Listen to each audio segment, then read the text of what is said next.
Candiners, currently we are open for able Seamen to join with our RORO vessels, Italian flag, and this is very big vessels, more than 20,000 gross ton, and we are open for Finland seafarers. Yeah, for able Seamen for these vacancies, the rotation will be 4 months on and 2.5 months off. Sorry, 1.5 months off, and the salary will be 3,100 euro per month net, and social security will be paid by our owner.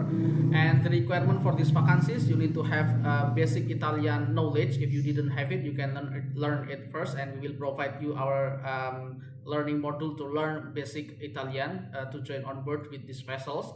And you need to have a deck rating or able Seamen's COC.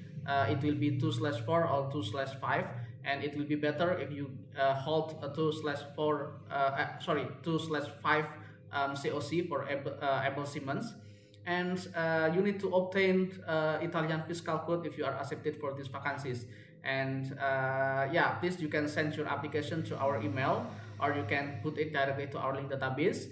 And one information that I'm missing, you need to have experiences before as able Seamen. It's no problem if you didn't have experiences in RORO vessels, because we are accepted like in tanker, general cargo RORO, general cargo container, and others type of the vessels. Yeah, please, you can send your application. We will waiting your application, and we will process your application as soon as possible. And please, you can send subscribe and share this video to your friend in Finland. Bye bye.